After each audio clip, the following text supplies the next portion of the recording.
తండ్రి తన కన్న పిల్లల భవిష్యత్తు కోసం ఎటువైపు మొగ్గుతాడు సార్? అందరిలాగే నేను నా కొడుకును ప్రైవేట్ స్కూల్లో జాయిన్ చేశాను సార్. జాయిన్ చేసిన మరు క్షణం నుంచి ఏబిసిడీలు ఏసీ రూముల్లో చెబుతున్నామని లక్షలు అడుగుతున్నారు సార్.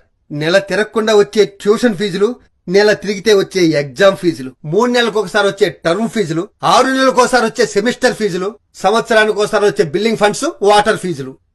నెలకి ఒక్కసారి జీతం తీసుకునే నేను ఇన్ని ఫీజులు ఎలా కట్టగలుగుతుంది సార్? దీనికి తోడు యూనిఫామ్లు, టైలు, షూలు, టెక్స్ట్ బుక్లు, నోట్ బుక్లు, గైడ్లు, బ్యాగులు. పిల్లలకు మనం ఏవిస్తున్నాం సార్? బరువులు మోయలేని వయసులు వాళ్ళవి, ఆ బాధ్యతలు మోయలేని బతుకులు మావి. 50 రూపాయలు ఖరీదు చేసే కిలో బియ్యాన్ని రూపాయికి అందిస్తున్నారు సార్. Hats off sir.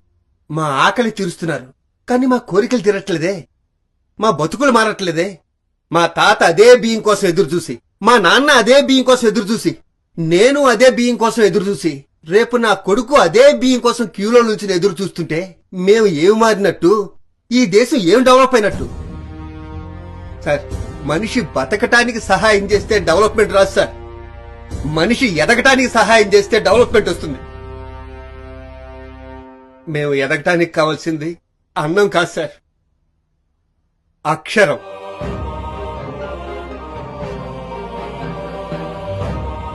ఆ అక్షరం మాకు అందకుండా ఎక్కడో అంతరిక్షంలో దాక్కుంది సార్. మాకు రాకెట్లు కొని దాని దగ్గరికి వెళ్లేంత డబ్బులు లేవు సార్. గవర్నమెంట్ స్కూల్లో పనిచేస్తున్న టీచర్స్ కూడా వాళ్ళ పిల్లల్ని ఆ స్కూల్లో జాయిన్ చేయట్లేదు సార్. అంతెందుకు సార్, గవర్నమెంట్ జీతాలు తీసుకుంటున్నారే జడ్జీలు, ఎమ్మెల్యేలు, ఎంపీలు, ఐపీఎస్లు, ఐఏఎస్లు, ఎవ్వరూ వాళ్ళ పిల్లల్ని ఆ గవర్నమెంట్ స్కూళ్లలో జాయిన్ చేయట్లేదు సార్.